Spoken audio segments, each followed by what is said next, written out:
let's go ahead and get started. I want to thank everybody for joining us.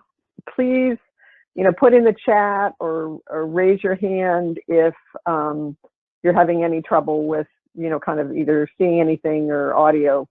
I want to welcome everyone to Back to School, Back to Work, a presentation on the case for federal investment in our nation's crumbling public school infrastructure. This is provided by the Build America School Infrastructure Coalition. And I am Mary Filardo, the Executive Director of the 21st Century School Fund, and also coordinator of the National Council on School Facilities, which supports our hardworking facilities officials at the state level. What we want to do today is really kind of help folks understand the case for a federal role in school infrastructure. It's something that's not embedded into our system, but certainly has been the case at various points in our history.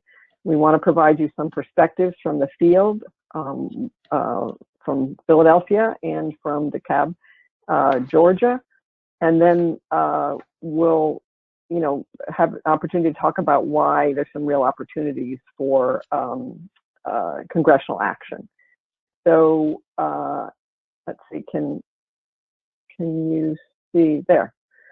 So let me first introduce the coalition. We are a nonpartisan coalition. We started about sort of January 2017 and came together with industry, civic, labor, education, environmental groups, realizing how important it was, the places that our kids go to school and that our communities depend upon for many other services besides education.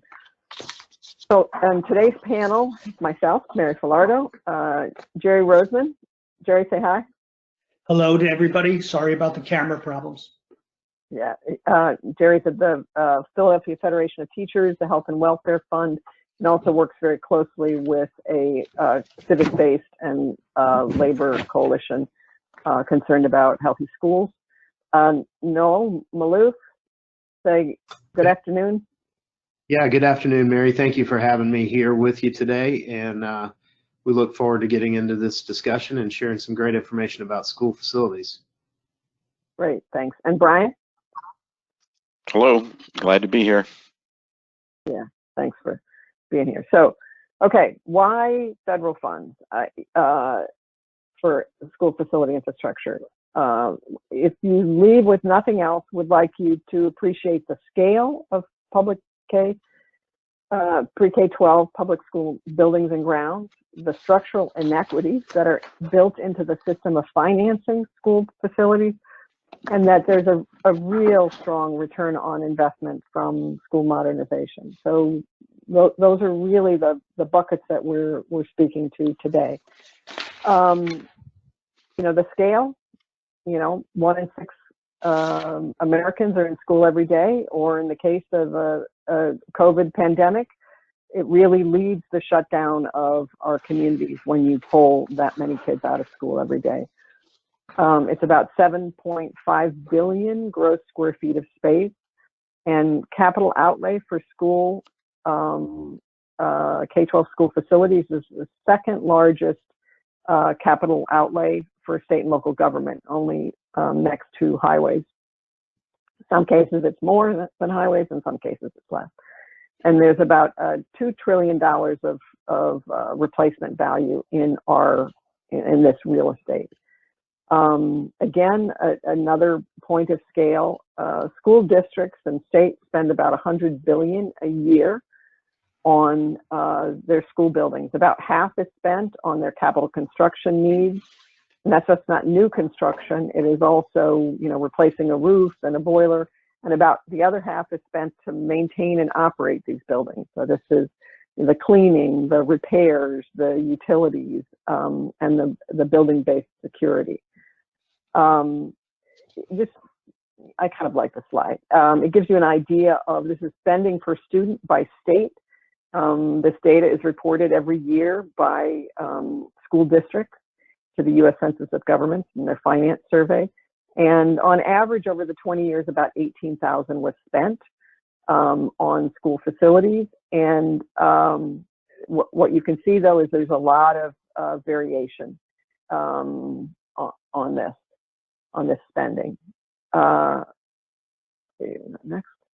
Again, as I mentioned before, in terms of scale, this is national data from 1995 to 2012.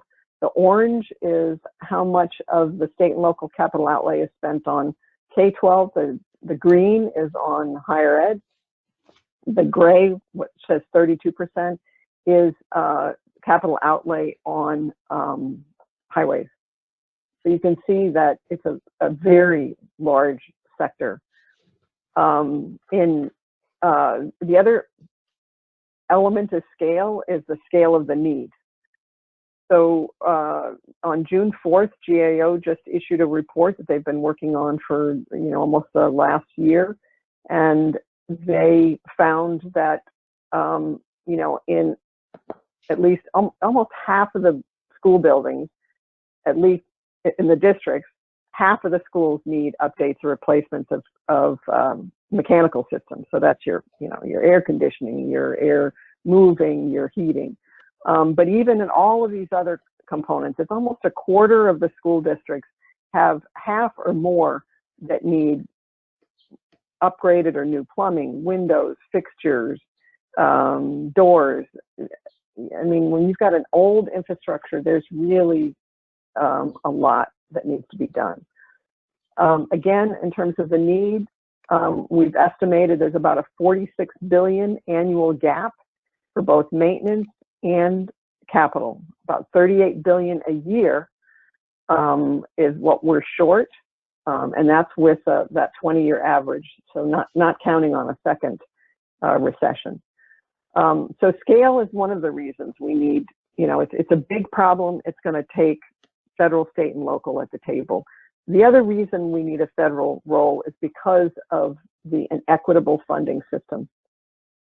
We have, and we love local control, but what that means is if you also finance locally, that there's a lot of variability in wealth from one community to another. And our states and locals and feds have done a great deal to try to address these issues on the operating budget side. So you see on the left, these are M&O costs, but they're also other kinds of, they're not just M&O, they're all operating costs. In general, the state pays about 45%, the local share of education funding is 45%, and the feds do about 10%. But on capital costs, it's almost all 82% local, 18% state, this is on average, and virtually no contribution from the federal side. What we know in terms of, again, the structural inequities is that high poverty districts had much lower capital investments in 15-16 than low poverty districts. And we've done studies at the 21st Century School Fund on this before, looking at 10 years of data, and this year was not an exception. This is basically what happened in this country. So with that, I want folks to understand both the scale and the needs from the perspective of the field. And Jerry Roseman is going to talk with us about Philadelphia. So Jerry, just tell me when you're ready for me to advance. Okay, that's fine. And again, I apologize for whatever camera issues I'm having, but I can't sort that out. My primary job is as the Director of Environmental Science for the 13,000 member Philadelphia Federation of Teachers. I do wear another hat, as Mary mentioned, which is acting as the environmental science advisor for a coalition of about 80 parent, community, environmental, and neighborhood organizations. They're trying to address these deficient facility conditions in their schools in what are about 225 Philadelphia schools. My job is to inspect the buildings. I'm in them on a daily basis. I do this primarily in this region, but around the country in some other areas. And I know that the conditions in the Philadelphia schools are not unique. I document the conditions. I analyze the impacts of what I'm seeing across districts, and trying to provide solution recommendations to the districts. It is a challenging environment, as you can imagine, especially now with the COVID pandemic. I'm going to talk today mostly by looking at a series of images. These are images that I've collected during my time in the schools, and this is the one thing to keep in mind as you look at this, is that the idea is not to highlight just tragic conditions, but to think about what the scale and scope of these problems are and what they actually mean in terms of real world impacts. And these are going to show you what, in my view, the long-term lack of adequate school infrastructure funding really looks like. The image that you have on the screen, I'm going to talk about in just a moment, but one of the things that you should recognize is that this condition that we're going to look at, which is flaking lead paint above a food service line in a school, in an elementary school, is a condition that's existed for some time. And when schools were abruptly left in March, these conditions remained.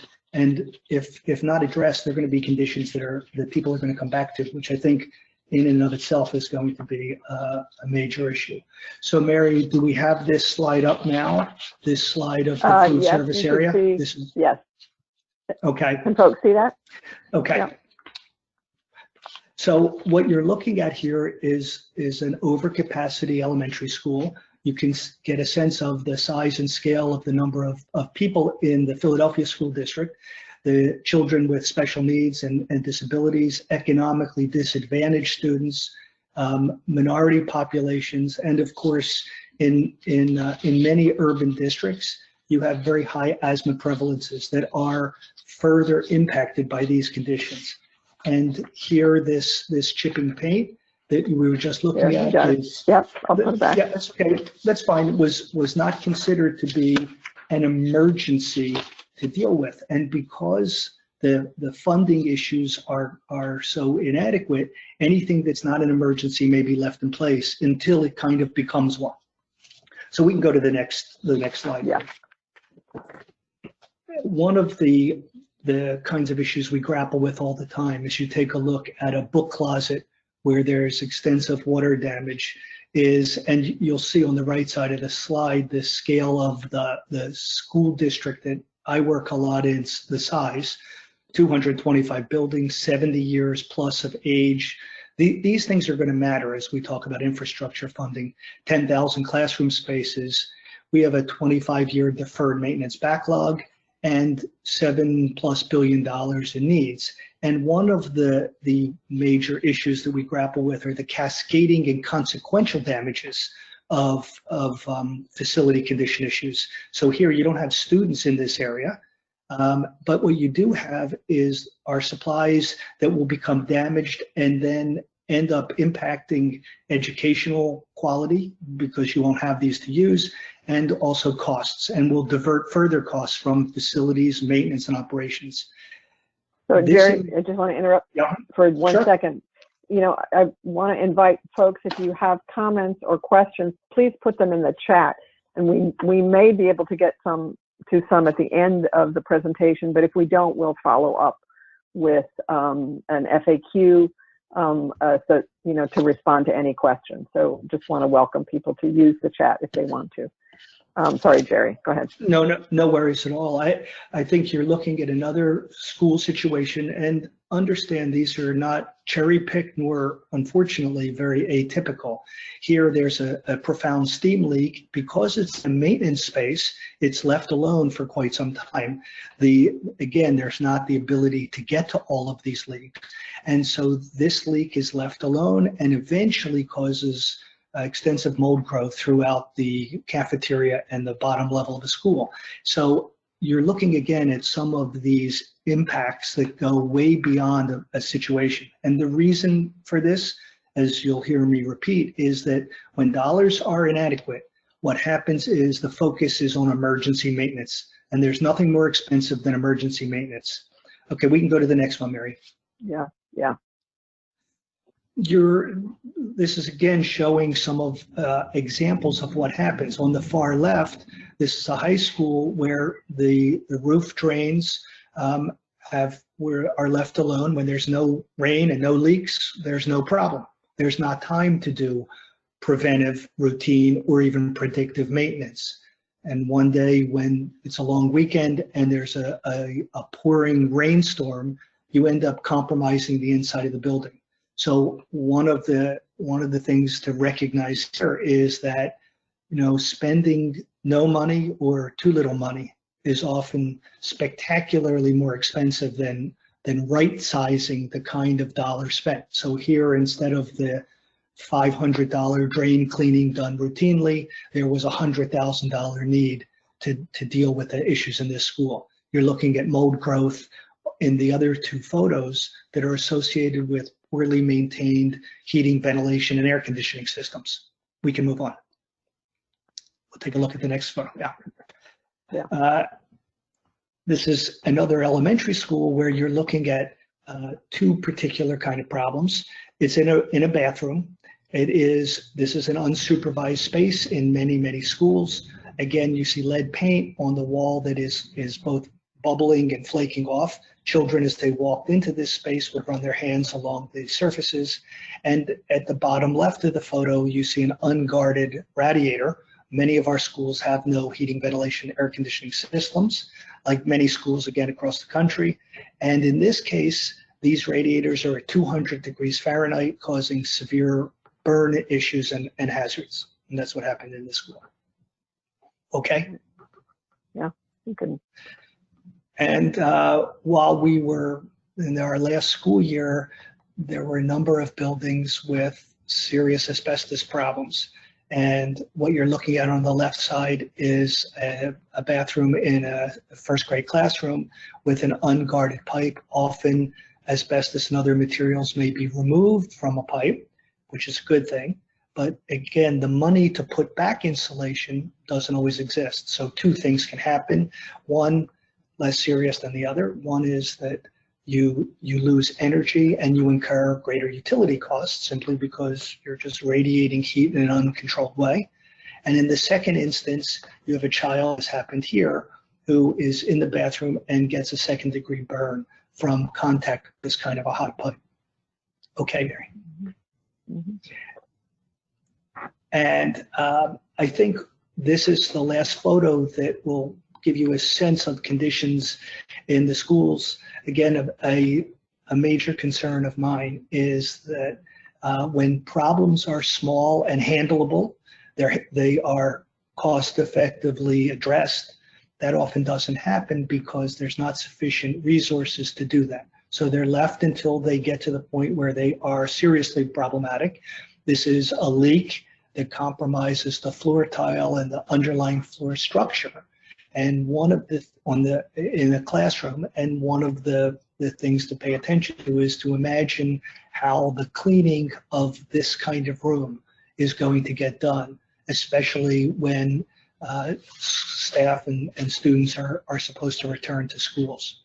So I want to end this piece of the presentation by kind of highlighting the idea that we have these long-term problems that exist in schools throughout the country. Often there are not operable windows. We don't have heating, ventilation, and air conditioning. We have very old buildings. We have legacy hazards, asbestos and lead in these buildings. We have a lot of conditions that really require significant amounts of infrastructure dollars in order to address them. It's not that the districts haven't spent money wisely. It's not that districts haven't done all that they can with the dollars they have. It's that we're constantly trying to catch up, and that is a recipe for disaster. That's great, Jerry. Do you want to just, I think, in terms of, you can see how all of this converges to make things so much more challenging for Philadelphia in terms of reopening. I think, why don't you speak to these a little bit, because I know you've been working on some of the reopening issues in Philadelphia. Yeah, I think that the COVID pandemic has shown kind of a bright light on some of what we were facing before. And as we try to get back into the schools, we're facing several issues. One, public trust and confidence in the safety and health and cleanliness of the buildings was at a low ebb before this. And there's great concern that these conditions will be left in place when people come back. The idea that buildings will be cleaned to the levels that we require buildings to be cleaned to, especially now, given the conditions that exist, given the capacity issues, is really something of grave concern. There's talk about needing to upgrade ventilation in either through mechanical ventilation systems or through opening windows and trying to dilute the virus. Both of those things are severely compromised in many of our schools where we just don't have operable windows and we don't have heating, ventilation, and air conditioning. And when you think about bringing students and staff back into buildings and you start talking about the need not just for ventilation and not just for operable windows and not just for additional cleaning, but hand washing and personal hygiene, this also is often limited in school districts like ours, and many of them where you've got older buildings and inadequate bathrooms and water availability in general. These are all issues that really require funding, urgent funding, and urgent funding now. Thanks, Jerry. Sure. So I want to give folks a view, different part of the country. Noel, why don't you talk with us a little bit about Dekalb? Go ahead and introduce yourself, and then you can get started. Yeah, thank you, Mary. And again, it's nice to be with everybody today. Let me tell you a little bit about myself. I'm the Deputy Chief Operating Officer for the Dekalb County School District. I have been a teacher, an assistant principal, a principal of elementary, a principal of 2 high schools, the COO of a smaller district, which you can actually see on the next slide as a little carve out of the current district that I'm in, that served about 6,000 students and had buildings that were built and still standing and in use from 1913 all the way to today. I am currently the Deputy Chief Operating Officer for a large urban district, DeKalb County Schools. And again, this is where I started my career as a teacher, and I am sort of hoping to round out my career here over our operations division. If you would move to the next slide, I'll tell a little bit about the district. Yeah. And before I do that, I would reiterate what Jerry shared with you is not unique to Philadelphia. I see this in school districts across the country. And while we are at opposite ends of the East Coast, we are both very representative of what you see in many, if not all, of our school districts out there, especially districts who are relying on older buildings that were built, 70 plus years ago, which we fall into as well. And sometimes I talk about they have good bones, but there are some critical needs that we have out there, and I'll talk a little bit about that as well. Again, the DeKalb County School District is an urban school district in the metro Atlanta area. We are covering 257 square miles of DeKalb County. If you look on that map there, it's all but the carved out part, and that's the district I came from before, plus the Atlanta City School District, just parts of it. We are Georgia's 3rd largest school district, which ranks us in the top 30 largest school districts in the nation. We serve 102,000 students. I believe there's over 180 native languages spoken in our district. We have a large percentage of Title I students and free and reduced lunch students. So we have great diversity in our district. We also have great economic divides in our district. We serve our students with 15,500 faculty and staff. We manage 170 total facilities, of which 140 are schools and centers, and we have more than 14 million square feet of space. So you can imagine that our scale of need is quite dramatic in the district. Mary, if you go to the next, thank you. Got it. School systems and infrastructure needs really call into 3 areas that I want to talk to. The first area is capital renewal.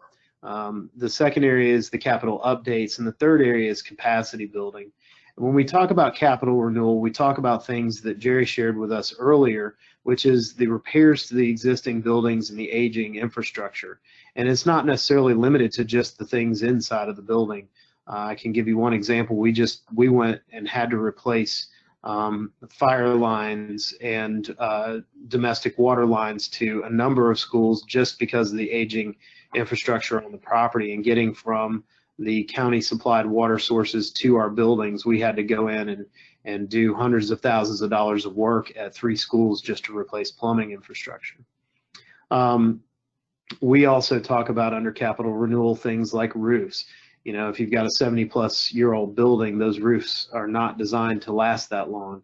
So you need to spend a couple $1 million replacing a roof on a regular basis. HVAC, we are in a wonderful climate here, but it does get hot during most of the school year, and so we have ventilation systems that bring cool air into the classroom, fresh air into the classroom, and also provide heat during the winter, which we do have winter months. So we are a 4-season school system here and have to deal with that. One of the biggest things that I see when I go and do what Jerry was talking about, going to inspect buildings, is lighting.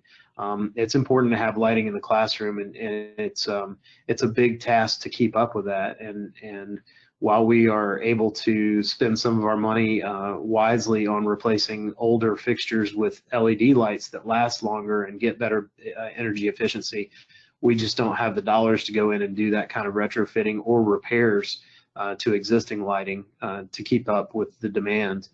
Plumbing infrastructure, electrical infrastructure, paving.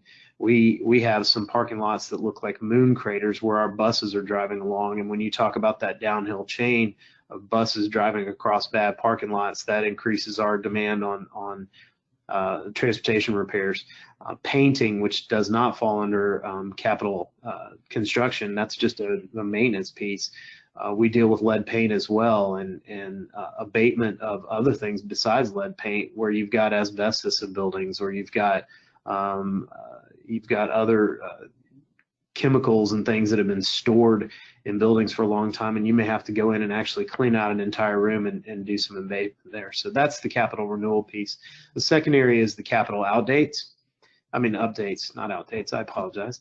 The capital updates that really allow our older facilities to step into the modern age of instruction. And as I've mentioned before, my background has really started in instruction, both as a teacher and administrator.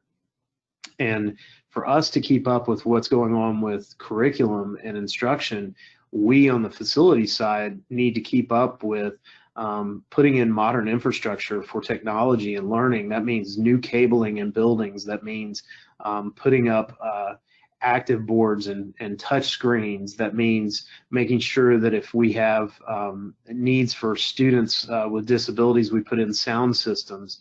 That also leads to the second piece of capital updates, which is updating our facilities to make sure that we have appropriate ADA access for all of our students.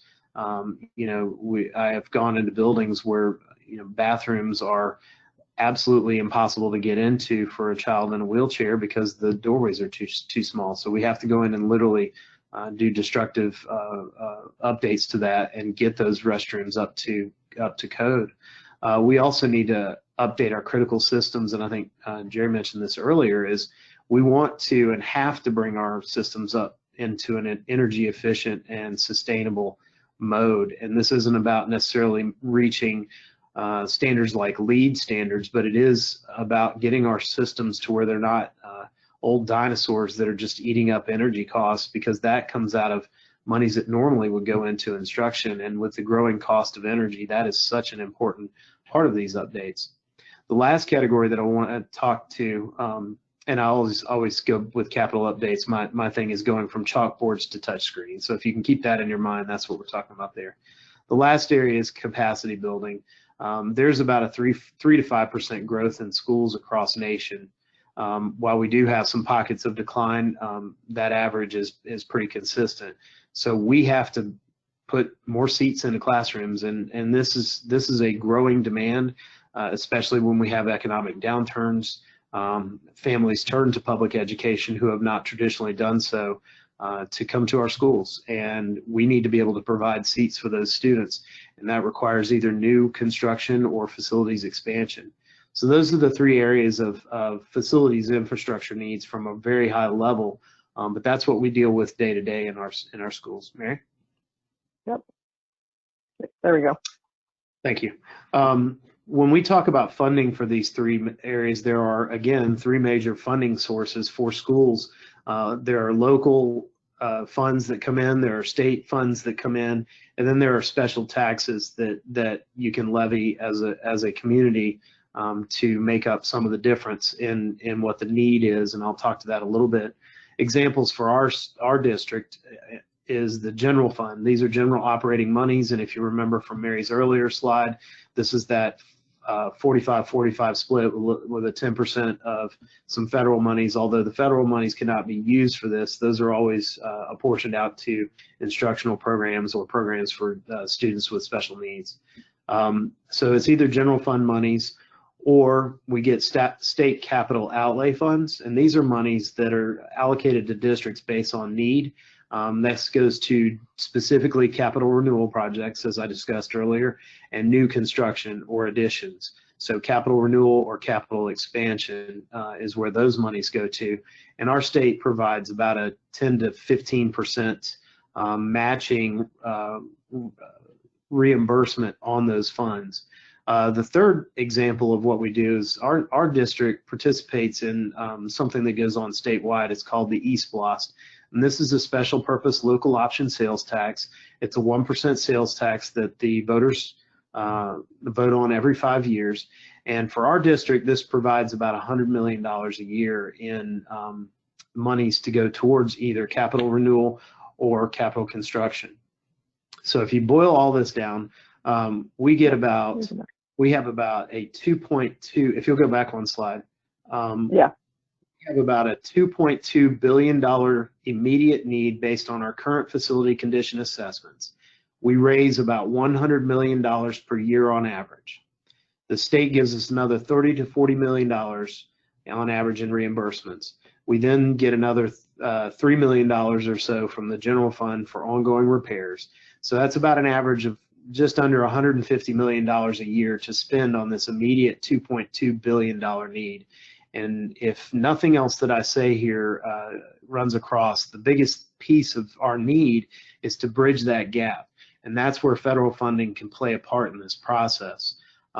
We can never catch up to that $2.2 billion need if we're only able to put $150 million to it a year. And I think Mary said it very appropriately earlier. This is a scale of economy that only federal funding can really address in a significant way. Thank you, Mary. Yeah. As we move to our next slide, there are other external threats that I want to make sure that we're thinking about. And Jerry talked a lot about going into the whole pandemic era stage that we're in right now with COVID-19. It's caused us to consider some very drastic modifications to our facilities to meet the recommendations for reopening schools. Our estimates run somewhere in the millions just to make some of the basic changes in infrastructure to make this work. And we're only talking about signage, sanitation, different bathroom supplies, some materials for shielding, and some materials for flow in classrooms. This really isn't a major overhaul to the HVAC systems and other stuff that we will need to do. When you bring this piece of COVID-19 into the conversation, it really starts to shine a light on the external threats that we didn't even cover in those day-to-day three areas of what we work on all the time. And I'll start with the idea of health hazards. You know, we have the pandemic that we're dealing with now, and I would imagine in my lifetime, this probably will not be the only time that we deal with something like this. We have already dealt with the H1N1 virus in our schools, and while it was not as deadly as this and as widespread as this, we had to make some serious changes that pulled away from dollars we normally would move into capital renewal with. We are dealing with more pollution and indoor air quality issues with students, especially as the number of students with asthma and respiratory issues rises.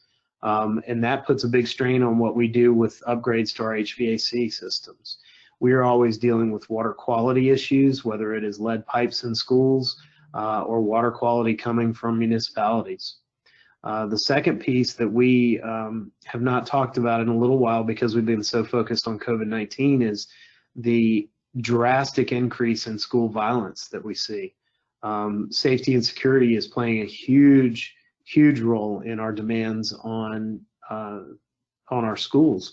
I just spent 2 or 3 months working on how to secure some of our older schools that were never built or intended to have things like security vestibules, things like security systems put into them. So those retrofits cost millions of dollars to do, and there is no getting around it. The school violence activity has gone up so much in all of our schools that you have to get to it. And finally, we're seeing more hits from natural disasters.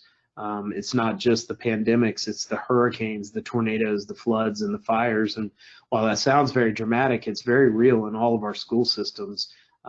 We had a hurricane blow through Atlanta, Georgia a few years ago, and it took a toll on all of our schools. We had flooding.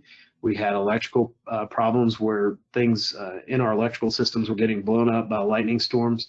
We constantly had tornadoes coming in with that hurricane. So we received damage even though we're 6 hours from the coast. So these things are growing, and they're out there, and they're real.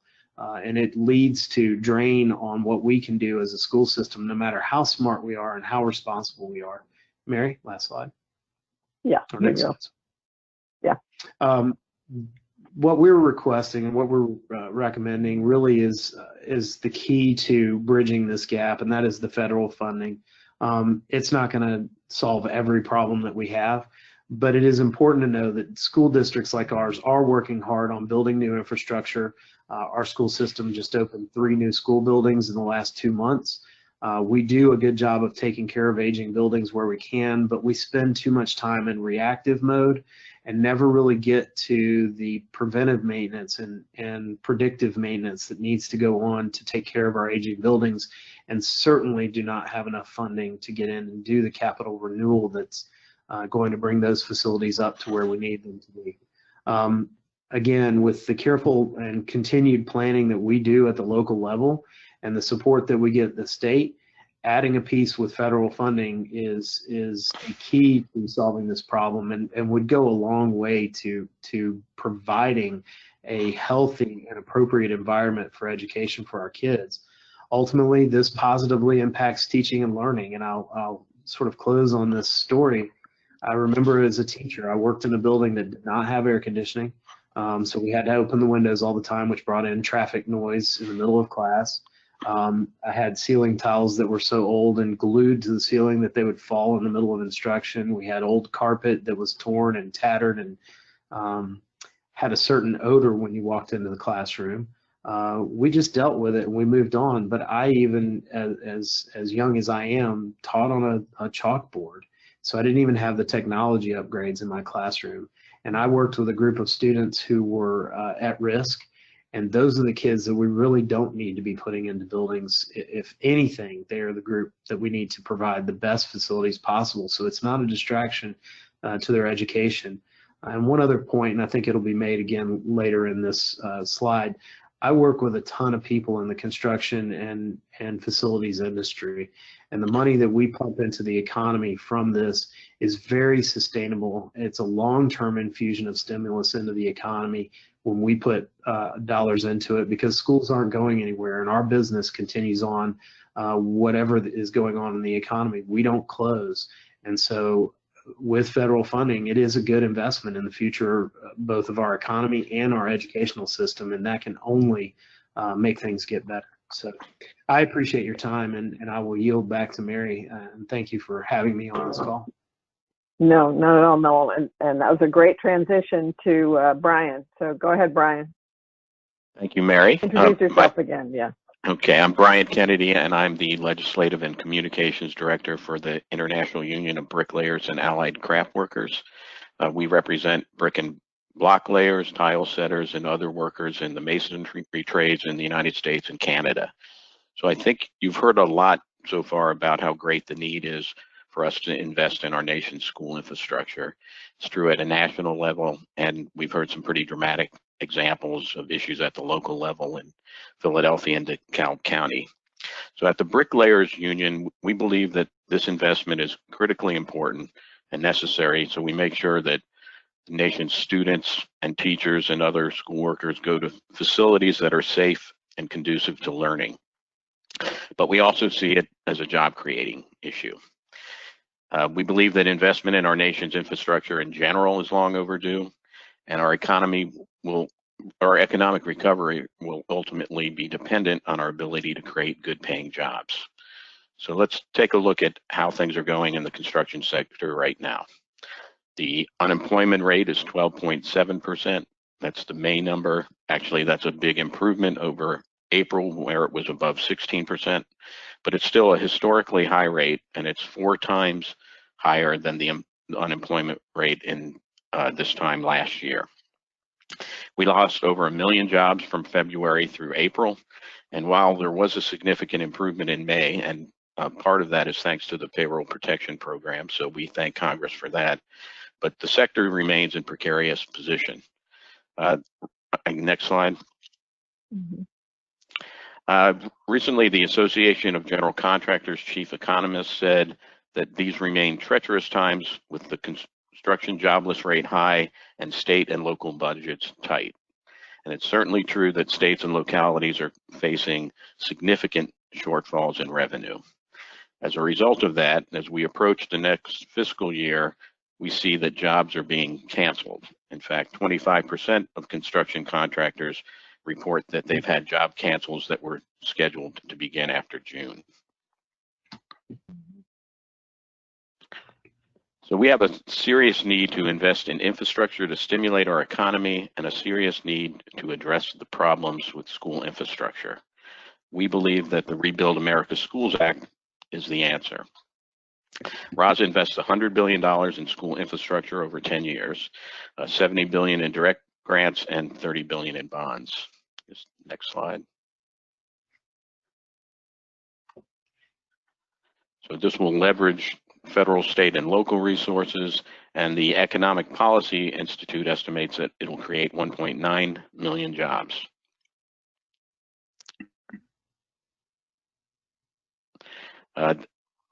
The formula funds are targeted based on poverty. It really only represents a small share of what the need is. States must provide a 10% match. And next slide.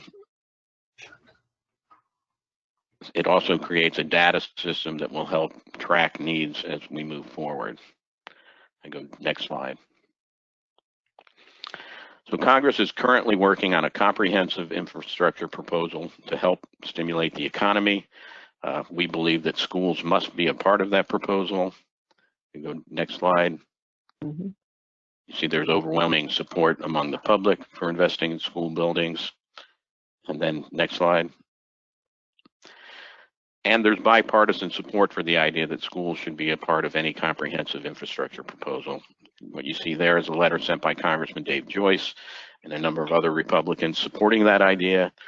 Senator Murkowski signed a similar letter on the Senate side, and there are other members who have expressed support for the concept.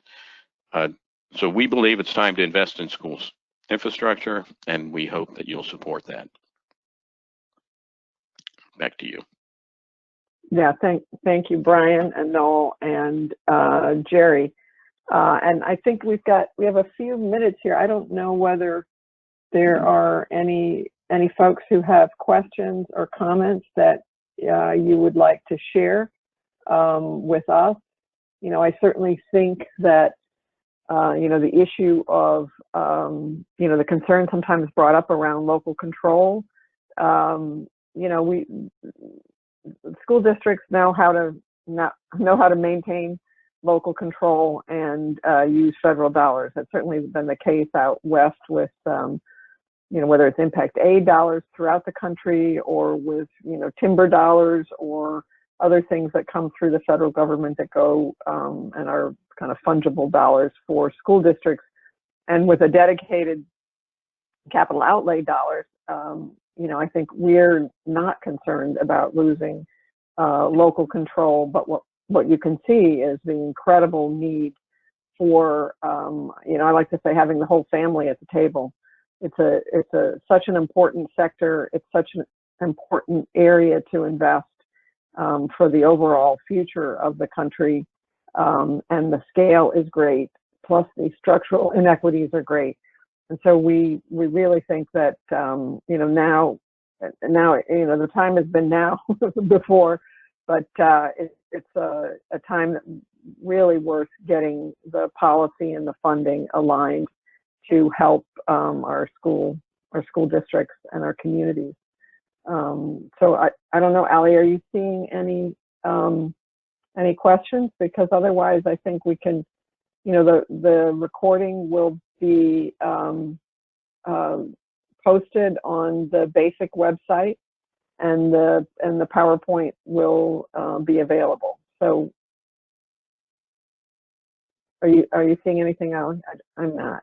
Hey, Mary. No, I don't see any right now. Thanks, guys. This was great. Mary, if there's anything else that we may have missed, we have a couple minutes, but if not, feel free to wrap up. And I told folks on the line to email me at allie@bsgdc.com.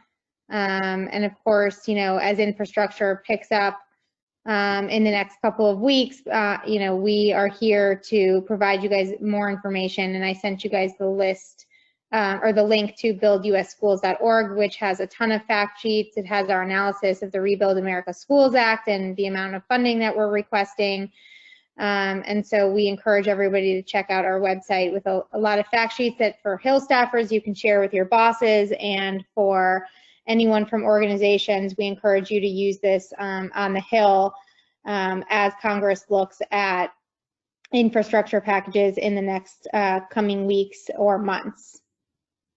Right. Thank you. And I think we can go ahead and wrap up. And I want to thank Jerry and Noel and Brian. You know, it's so important, your experiences and perspectives on this. And with that, thank you all. And thank you, Allie. Have a great afternoon. Thanks. Bye-bye. Thank you all. Bye. Bye-bye. You know.